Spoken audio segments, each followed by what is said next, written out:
Hey, it's Pete Snakebite Kit. Thanks for stopping by and checking out my YouTube channel again. What we're talking about is cobras. You've probably figured that out. But the one we're specifically talking about is mine, and you can see it's missing something, the body. It's at the body shop being painted.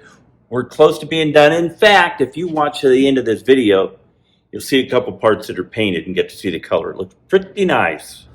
Okay, the detail we're going to look at today is the harnesses. I've got both the 5-point harnesses all set up and ready to go. Let's look at some details on that.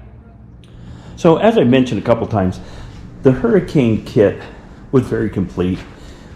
I probably bought less than 10 or 15 fasteners, and mostly because, you know, I wanted a different length one or I did something different. I mean, it was very thorough with what it had, and a couple of nice touches is it had 5-point harnesses for the driver's side and the passenger side. So something funny about mixing race car with street car stuff is you end up with issues a lot of time. And here's one of them. So seatbelts on race cars are meant to be recertified or replaced every 2 or 3 years. And you guys know I bought the car a couple years ago and took a while to get it. And if you're good with the calendar, I think you can see that these seatbelts are out of date. Obviously, your seatbelts in your street car are much older than 2 years, or they will be without ever being a problem. But that's just one of the things. I will probably get these recertified and have these shoulder straps a little bit longer. They're kind of short for the way we have it set up. But anyway, here's a 5-point. I messed around with a lot of ways to mount this. I was going to buy a bar that goes across here and mount this strap right across there. Nick Acton back east sells a very nice one. It's pretty pricey.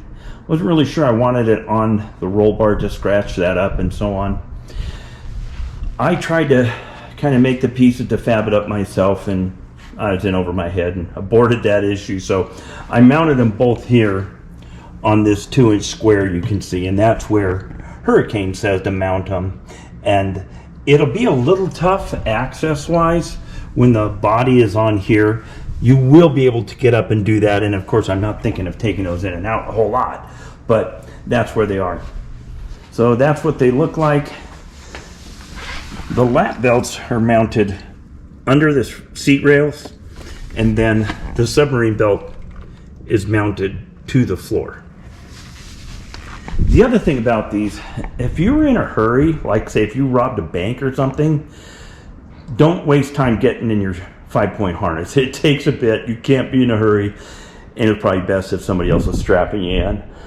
Again, that's a race car situation where you would have somebody helping you get in and out of a race car if needed. So here we are, strapped in with the 5-point shoulder, lap, and the submarine belt.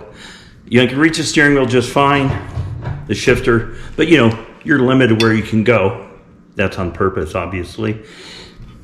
I think, well, these shoulder straps are a little short. When I get these recertified, I'm going to make them a little bit longer. Of course, we'd like the lap belt down just a little bit further, but here we are, ready for full tilt boogie.